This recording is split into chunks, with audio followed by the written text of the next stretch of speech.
Bienvenidos al debate de France 24, soy Santiago López González. El mundo está frente a sus últimas horas para poner en marcha las estrategias contundentes contra el calentamiento global. La cumbre de la COP26, que tiene lugar en la ciudad de Glasgow, en Escocia, se juega todo su prestigio y credibilidad con un desfile de mandatarios, con unos discursos llenos de promesas y de planes, pero las organizaciones internacionales y también la sociedad civil, los activistas y otros sectores reclaman a viva voz acciones verdaderas, contundentes. Es ahora o nunca para revertir el daño ambiental que hemos ocasionado a nuestro planeta. En el siguiente informe, elaborado por la redacción de France 24, les presentamos algunas de las propuestas que han hecho los asistentes a este evento. Entre ellas sobresale ese compromiso del sector financiero para financiar con diferentes planes en diferentes países del mundo proyectos que beneficien al medio ambiente. Veamos. Limitar el aumento de la temperatura del planeta a 1,5 grados Celsius sobre los niveles preindustriales, el objetivo clave para evitar una mayor catástrofe climática. ¿Cómo hacerlo? Reduciendo los gases de efecto invernadero, sobre todo a través de la merma del consumo de carbón, petróleo y gas, tres motores de la economía internacional. Su costo, unos 100 billones de dólares según el enviado para el clima de Naciones Unidas, y que se haría haciendo una transición hacia inversiones amigables con el medio ambiente. Muchas energías renovables son ahora más baratas que los combustibles fósiles y tienen menos costos de operación a largo plazo. Otras tecnologías verdes tienen curvas de costo que han seguido bajando. De muchas maneras, simplemente es más efectivo transformarse hacia lo verde. Ya un conglomerado de inversores, bancos y aseguradoras que representan un 40% del capital mundial afirmaron tener a su disposición 130 billones de dólares para combatir el cambio climático. Esto en el sector privado. Cuando hablamos de los actores estatales, el llamado llega desde los países en vías de desarrollo que denuncian el incumplimiento por parte de las economías avanzadas del objetivo de entregarles anualmente 100.000 millones de dólares para 2020 y así contribuir en la lucha contra el cambio climático. Si hay un compromiso político, si hay una voluntad, hay un camino. Hemos identificado todos los problemas. Todo el mundo conoce los problemas, pero hay una falta de compromiso político. Con el objetivo para 2020 sin cumplirse, el presidente de la COP26 estima que entre 2021 y 2025 el total de la ayuda para los países en vías de desarrollo llegue a los 500.000 millones de dólares. Para analizar este tema hemos invitado a Gustavo Mañez, él es coordinador de Cambio Climático para América Latina y el Caribe del Programa de la ONU para el Medio Ambiente. Se encuentra en Ciudad de Panamá, Panamá. También está con nosotros el doctor Aníbal Puchard. Él es director del Instituto de Ecología y Biodiversidad de la Universidad de Concepción, en Chile. Él se encuentra precisamente allí en el sur de Chile, en la ciudad de Concepción. Y aquí en el estudio de France 24 me acompaña Catalina Góngora, especialista en políticas públicas de The Nature Conservancy. Ustedes, nuestros televidentes, también pueden participar en este debate con todos sus comentarios y sus preguntas a través de las redes sociales. Estamos en Facebook, en Instagram y en Twitter. Síganos como @France24-ES, @Santilogo, que es mi cuenta personal. Nuestra etiqueta es numeral, el debate F24. Esperamos todos sus comentarios y sus preguntas. Comienzo con Catalina aquí en el estudio de France 24. Bienvenida. Gracias por acompañarnos aquí en el debate. ¿Y cuáles son sus impresiones, Catalina, de esta COP26, de estos días que ha transcurrido esta cumbre allí en Glasgow? Buenas noches, Santiago. Gracias. Bueno, pues en general hay muchos debates sobre la mesa. Yo diría que esta semana se ha concentrado, digamos, estos días que llevan las negociaciones se han concentrado en abordar la ambición que se requiere para que los países aumenten sus metas y los porcentajes de reducción de gases de carbono a través de sus NDCs, que es como el mecanismo que ha establecido el Acuerdo de París, para que los países, digamos, renueven cada 5 años estas metas y se logre los objetivos del convenio. Entonces se ha concentrado mucho en compromisos y acuerdos políticos y generar este ambiente de voluntad política de los jefes de estados que va a facilitar que los negociadores que tienen que abordar los temas críticos del acuerdo y que se puedan llevar a cabo los temas de los mercados de carbono, que es toda la negociación del artículo 6, las negociaciones sobre el tema de transparencia, cada cuánto Sí. los países tienen que reportar la información, de qué manera lo hacen, o por ejemplo los compromisos en adaptación, que claramente se ha avanzado más en mitigación que en adaptación. Sí. Todos estos temas que hay que abordar le dé luces a los negociadores para que las tensiones que normalmente se dan se puedan llevar a cabo. Entonces, pues yo creo que, digamos, se han plasmado estas voluntades políticas, hay muchos acuerdos, tanto sectoriales, Sí. hoy fue el Día de la Energía, como puntuales en movilización de recursos, y queda el tema de la implementación. Sí, que De es la ponerlos gran en deuda marcha. pendiente y lo que está esperando la sociedad, en pocas palabras. Gustavo, en la ciudad de Panamá, sus impresiones sobre los avances que ha habido allí en la COP26 y si hay alguno de los acuerdos que usted quiera destacar. Bueno, sí que se ha hablado mucho estos días de finanzas, con todos estos grandes bancos y entidades financieras, aseguradoras, que se han comprometido a redireccionar sus recursos a inversiones pues, alineadas con el clima, ¿no? Tanto en mitigación como en adaptación. El tema del metano, ¿no? Ese gran gas olvidado, pero que tiene un potencial de calentamiento hasta 85 veces superior al CO2 y donde también ha habido un compromiso, más de 100 gobiernos, el tema de los bosques también. Como estábamos oyendo antes, estos son compromisos que no son vinculantes. Lo verdaderamente vinculantes son estas NDCs, estos compromisos que se someten cada 5 años al Acuerdo de París, a Naciones Unidas, y que lo que hacen es marcar pues esa vinculación de lo que va a hacer el país concretamente para cumplir con ese objetivo de 1,5 grados. Y lo que nos dijo la Agencia Internacional de la Energía hace unas pocas semanas fue que no podemos sacar más petróleo, ni gas, ni carbón de la tierra, ni quemarlo, obviamente, si queremos cumplir con el objetivo del 1,5 grados. Y para eso todavía nos queda muchísima distancia. En otro informe que publicamos hace unos días, calculamos que con esas NDCs a nivel global estaríamos en un calentamiento de 2,7 grados, muy lejos del 1,5 grados que nos mantiene en una temperatura aún con impactos, pero gestionable. El doctor Puchart, le hago la misma pregunta para terminar esta primera ronda, para abrir el debate y abrir la conversación. ¿Qué puede destacar usted de lo que llevamos de esta COP26? ¿Qué se puede destacar y qué se puede recoger de estos acuerdos? ¿Cuáles son sus impresiones? Hola, gracias Santiago. Muchas gracias por invitarme a este programa. Lo primero yo creo que es destacar que realmente el tema de cambio climático ya no es algo que es de una clase elite política, sino que, o académica, sino que claramente ahora está a cargo de muchos líderes mundiales y lo más importante, incluso que está llegando a la casa de todas las personas. Y yo creo que con eso también se ha ganado un punto de visibilización del tema que hasta hace años atrás parecía increíble, ¿no? Ahora eso es por la gravedad del tema, es ahora o nunca, y así se ha dicho en varias oportunidades. Por lo tanto, yo no soy tan optimista respecto a los acuerdos que se están logrando esta vez, porque también ha habido críticas profundas a que esto más bien parece, ¿no es cierto?, una suerte de lavado de imagen de ciertos países. Entonces hay que tener claridad de que realmente si queremos hacer cambio hay que ir fuerte al fondo del asunto. Y ese cambio va más allá, digamos, no es solamente cuánto carbono yo produzco, sino todo el modelo económico y de producción. Y eso realmente cuesta mucho cambiarlo. Entonces también hay que ir viendo cómo esto va ocurriendo. Yo quiero destacar, y quizás hablamos después, el tema de la deforestación, ¿no? Que hay una meta bien interesante sobre al 2030. Es uno de los temas que tenemos en la agenda para hablar ahorita más adelante. Doctor Puchart, continúo con usted allí en Concepción, en el sur de Chile. Y quisiera preguntarle, entonces, ¿cuál debería ser ese gran cambio que debería de dar el mundo entero para mejorar los indicadores que tenemos en este momento?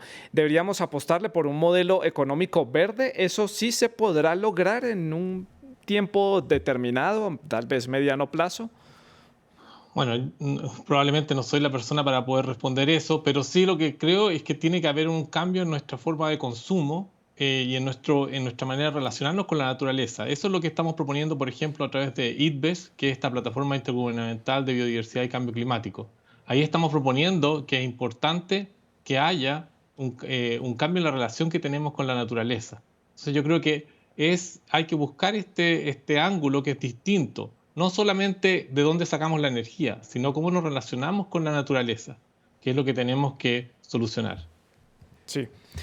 Gustavo, en la ciudad de Panamá, para hacer esta ronda a la inversa y terminar con Catalina aquí en el estudio. Gustavo, usted hablaba de estos acuerdos como unos acuerdos que no son vinculantes. ¿Por qué a estas alturas, cuando ya estamos en un momento límite, prácticamente vamos caminando por el filo del precipicio antes de llegar a una verdadera catástrofe ambiental? ¿Por qué no son vinculantes este tipo de acuerdos? ¿Por qué no poner un poco más de presión sobre las autoridades, sobre la sociedad, para ser un poco más conscientes de la necesidad de actuar rápido?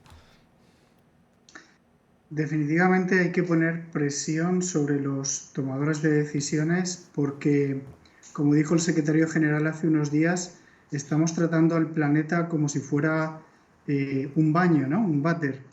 Y el problema no es intrínsecamente el planeta en sí, el problema va a ser que los seres humanos que dependemos de la naturaleza, desde el aire que respiramos hasta el agua que bebemos, pues se nos va a hacer la vida imposible. Y de ahí, pues todas estas teorías que llegan de la colapsología, que cada vez parecen estar más cercanas de lo que puede pasar si no paramos esta adicción que tenemos como especie a los combustibles fósiles.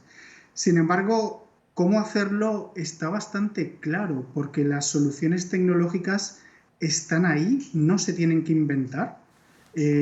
Chile recientemente ha anunciado que va a prohibir el motor de combustión interna en el año 2035.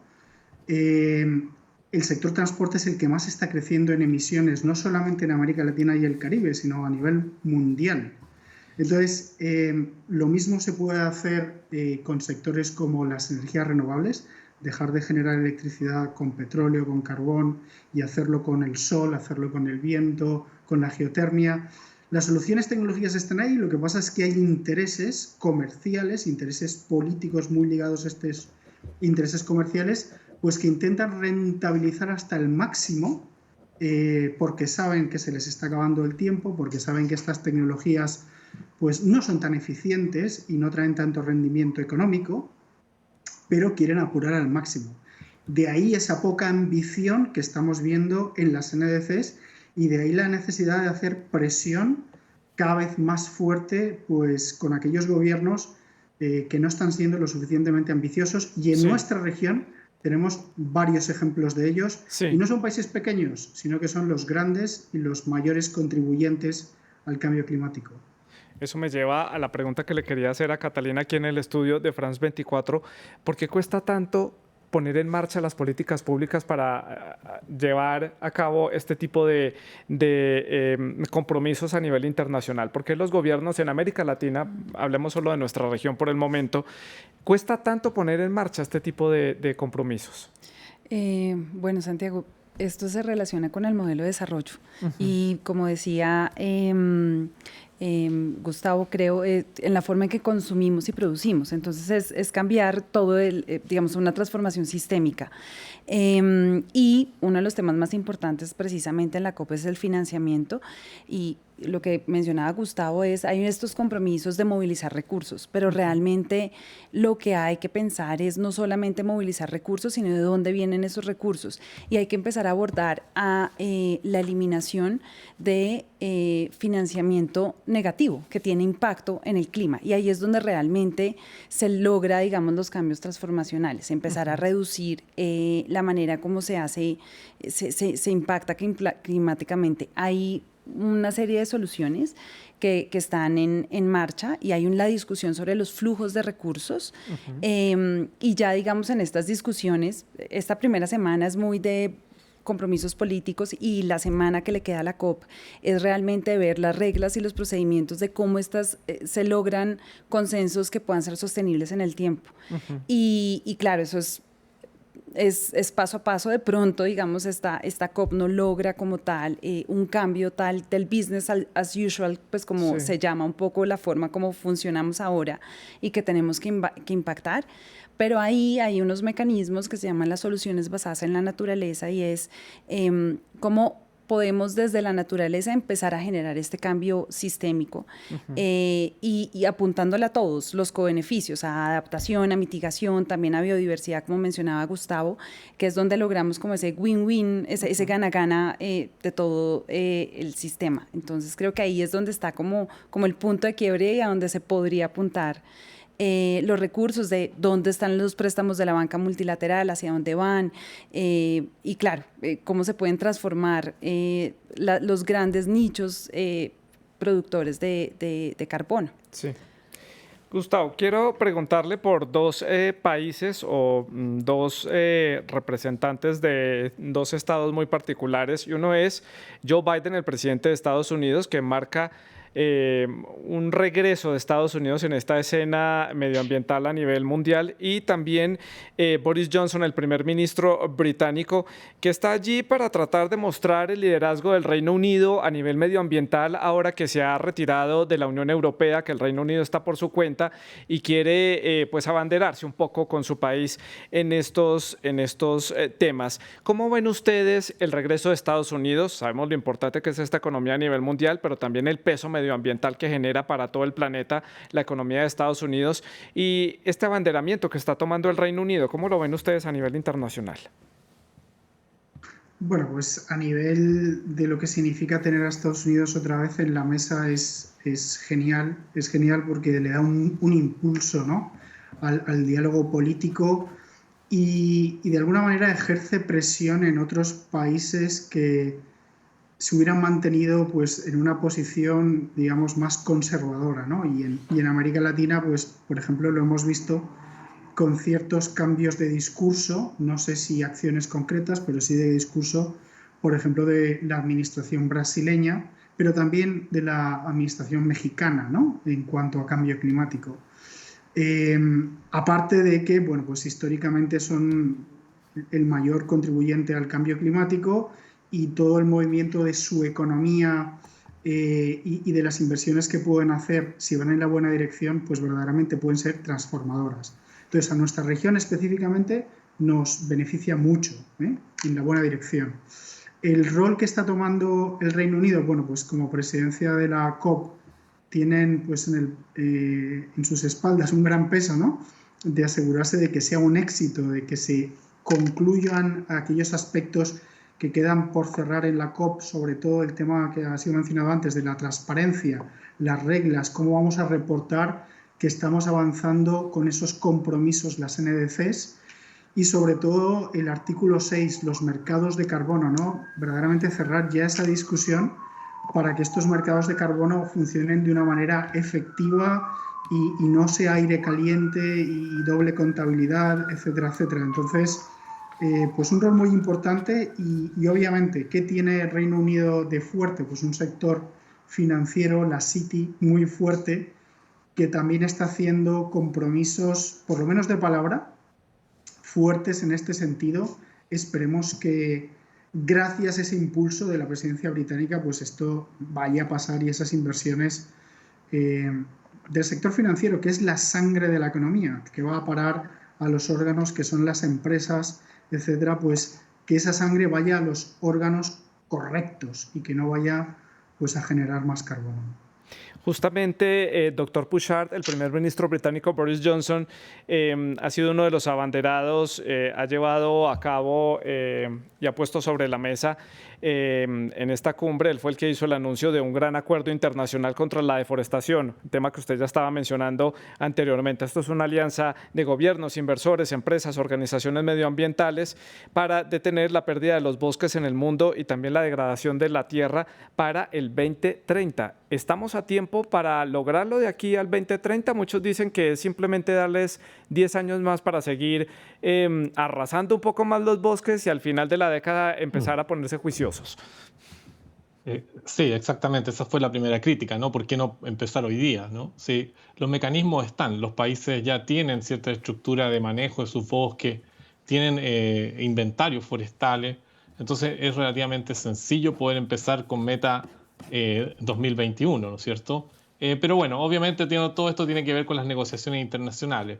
La pregunta es cuán duro va a ser este freno a la deforestación y si los países que están complicados, si nombremos la región, Brasil, Argentina, por ejemplo, hasta la noticia que tenía yo ayer no había firmado, por ejemplo. Son países que tienen claramente un uso importante de los bosques, hay usos conflictivos agrícolas, avance de la frontera agrícola sobre el bosque. Entonces, hay que tener mucha rapidez para cumplir esto. Y la otra pata, digamos, de esta situación tiene que ver con el hecho de la reforestación, que también es bastante compleja, porque se ha pensado, ¿no es cierto?, que los árboles, todos sabemos, fijan CO2, entonces es una buena sumidero de carbono, pero lamentablemente esto también se ha utilizado de manera indiscriminada. Entonces estamos teniendo plantaciones en lugares quizás donde no debiéramos tenerlas. Entonces hay que tener cuidado de qué bosque estamos hablando. Ojalá que estemos hablando de nuestros bosques naturales, que son los mejores sumideros de carbono, según las investigaciones, que tienen carbono en el suelo, en los árboles, y tienen toda una biodiversidad asociada y servicios ecosistémicos para la población, y no simplemente plantaciones de rápido crecimiento que después van a ser utilizadas. Entonces ahí hay un balance también, la letra chica que se habla, ¿no es cierto?, respecto a cómo se para la deforestación. Yo creo que en todos estos temas hay mucho de letra chica y eso es, yo creo, donde tenemos que toda la comunidad, ya sea científica, pero también ciudadana, estar muy encima de lo que está pasando. Catalina, a nivel de legislación, a nivel de políticas públicas, ¿cuáles tienen más peso? Planes como, por ejemplo, de la reforestación, volver a reforestar esas zonas que han sido arrasadas para ampliar la frontera agrícola, o los proyectos que van para reemplazar los carburantes que hemos usado derivados del petróleo o energéticos. ¿Cuáles son los que tienen más prioridad, por lo menos en América Latina o de los mercados que usted conoce? Pues digamos, eso depende mucho de los países y de cuál es su fuente principal de emisión. Por ejemplo, en el caso de Colombia, en su matriz, el sector AFOLU, que es el uso de la tierra, digamos, el sector agrícola, ganadero y otros usos de la tierra, es donde más hay emisión de gases. Entonces, pues digamos, en ese sentido, los planes de deforestación tendrían más peso que, por ejemplo, digamos, algunos planes de incluso. Es muy importante, no estoy diciendo que no es importante que cambiemos nuestra matriz energética y ataquemos la energía proveniente de combustibles fósiles, pero en este caso, digamos, nuestra principal fuente es el sector AFOLU. Sin embargo, digamos, a nivel de políticas públicas, creo que en Latinoamérica, salvo algunas excepciones y digamos un poco, tenemos un caso particular con Brasil, pero contamos con marcos normativos avanzados, digamos, en algunos países, en el caso de Chile, en el caso de Colombia, por ejemplo, Costa Rica, que es un país muy progresor, exacto, es líder. El marco normativo es robusto, pero es muy importante pasar a la acción. Entonces, los proyectos y los planes es donde se canaliza realmente la implementación, donde efectivamente hay una asignación de recursos, unas capacidades, sinergias y procesos que permiten la coordinación intersectorial, porque esto no solamente son de las autoridades ambientales, sino compete a todos los sectores, y en la medida en que los sectores estén involucrados, es donde se logra el cambio. Entonces, pues yo creería que a nivel de políticas públicas es donde están los proyectos concretos, es donde podemos realmente ver un cambio positivo. Pues muchas de estas zonas en donde se han llevado a cabo diferentes proyectos, como por ejemplo proyectos de reforestación, están en zonas que han pertenecido a diferentes grupos indígenas en diferentes países de América Latina. Ya vemos los casos que se han presentado en el norte de Brasil, en la Amazonía, en el Chile, en la región de la Araucanía y también en el sur de Colombia. Muchos de estos grupos indígenas han reclamado la poca atención que les han dado las autoridades. Ellos también han sido protagonistas allí en la COP26, han elevado su voz a la más alta de las autoridades para poder hacer sentir que también tienen que ser tenidos en cuenta a la hora de tomar decisiones para mejorar el medio ambiente y reversar un poco lo que hemos hecho. Veamos. Ellos también están presentes en la COP26. Quieren que el mundo sepa que sus tierras están amenazadas. Muchos indígenas son escépticos a las promesas de los gobiernos de sus países de proteger sus tierras utilizadas para actividades extractivistas.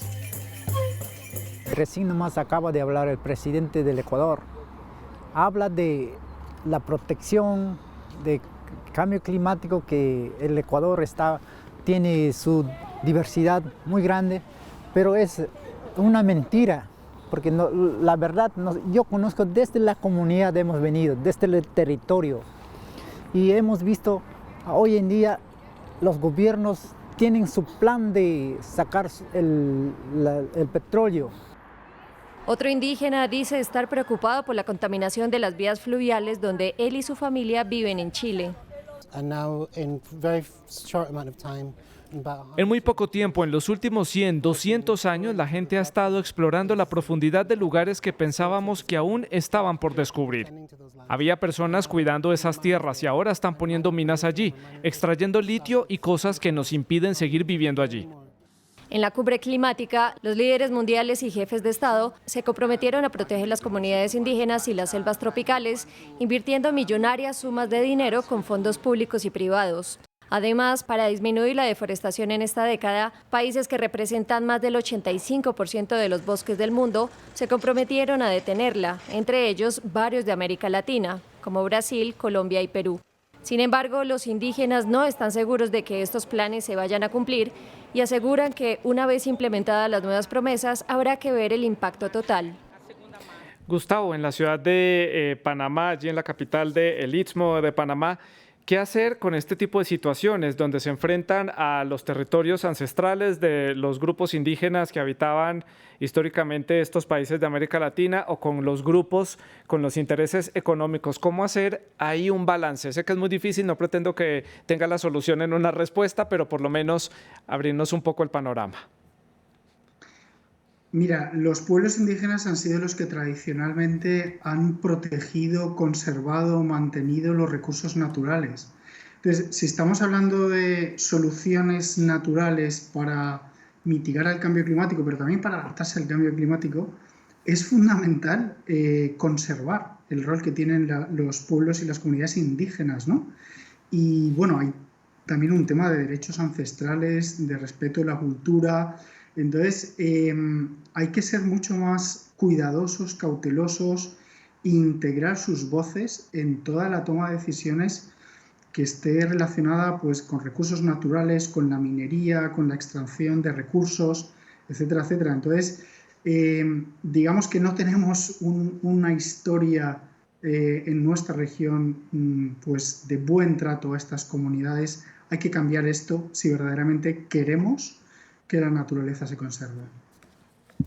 Doctor Bouchard, así como hablábamos de la presencia del presidente de Estados Unidos, el primer ministro británico, también la presencia de los diferentes grupos indígenas, también tenemos que hablar de las ausencias, y son la ausencia de Rusia, la ausencia de China.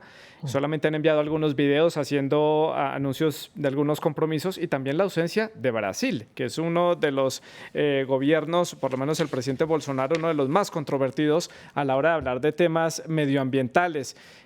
¿Qué dicen estas ausencias en esta cumbre? ¿Qué mensaje nos envía? ¿Cómo lo lee usted?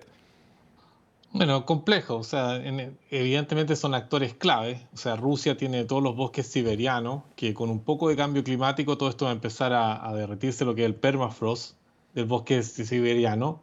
Y por lo tanto, digamos, vamos a tener una cantidad de incendios forestales enorme. Entonces se produce un ciclo ahí de retroalimentación positiva que va generando más y más incendios en este bosque siberiano. China, que hablar del consumo, digamos, es la nueva ola de consumo, y Brasil, por supuesto, por el Amazonas. Yo creo que lo que hay que hacer es tratar de poner a todos estos países arriba del grupo para trabajar. O sea, en la medida que ellos entiendan que el modelo y su calidad de vida, que es un concepto que tenemos que entender bien, su buena calidad de vida se va a ir definitivamente en un colapso. Eso yo creo que es la única manera de tenerlos arriba. Es decir, aquí no vamos a poder seguir viviendo como si el mundo no tuviera cambio climático. O sea, incluso los escenarios favorables indican que 2 grados o 2,5 grados es casi seguro que vamos a tener eso, más. Y las metas actuales, que son ambiciosas, no logran bajar esos 2 grados. Entonces, hay que ser muy preciso con las autoridades y con los ciudadanos de esos países en decirles: miren, el día de mañana no va a ser como fue antes, sino que ustedes no van a tener el agua, no van a tener el aire, no van a tener la alimentación que ustedes usualmente utilizaban. Entonces yo creo que ahí es donde hay que hacer el clic. No se trata solamente de un tema monetario, sino que un tema de calidad de vida de los habitantes, de cada uno de nosotros seres humanos de este planeta. Claro. Ya estoy llegando al final del programa.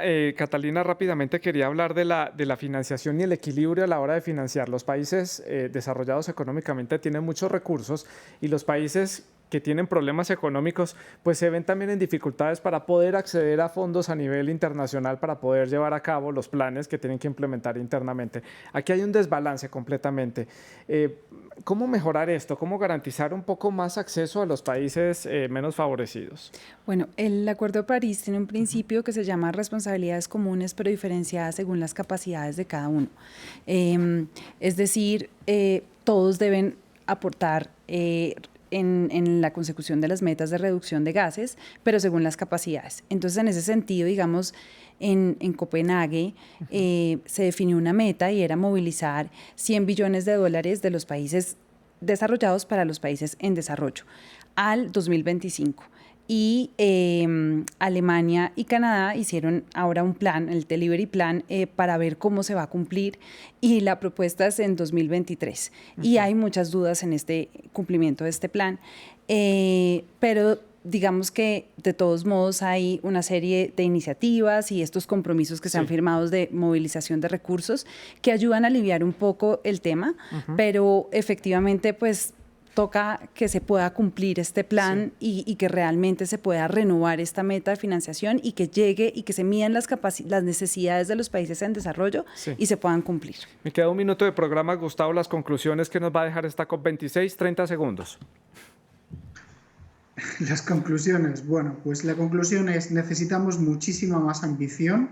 Aparte de todo este aire caliente de declaraciones institucionales, lo que cuenta son los compromisos nacionales, y a día de hoy nos colocan a 2,7 grados. Tenemos que acelerar 10 veces más nuestro trabajo. Doctor Puchart, sus conclusiones allí en Concepción, en el sur de Chile. Bueno, que nosotros tenemos que hacer el cambio, que tenemos que tener políticos que nos representen en estos temas, que la gente cuando vaya a votar piense en su futuro, en el de sus hijos y en el de sus nietos, y para eso también hay que tener políticos que representen estos temas ambientales. Catalina, por acá en el estudio para el cierre, rápidamente. Que nos concentremos en la implementación, en presionar que estos compromisos se hagan realidad, en alzar las voces. Digamos, la organización en la que yo trabajo como organización civil tiene que poder empoderar a las comunidades civiles y que se alcen las voces para elevar conciencia, pero implementación. Implementación, pues esas son las opiniones de nuestros invitados para el programa de hoy. Les agradezco por haber estado con nosotros, habernos acompañado y compartido con nosotros. Ustedes pueden seguir dejando sus comentarios y sus preguntas a través de las redes sociales. Sigan con nuestra programación, sigan en France 24.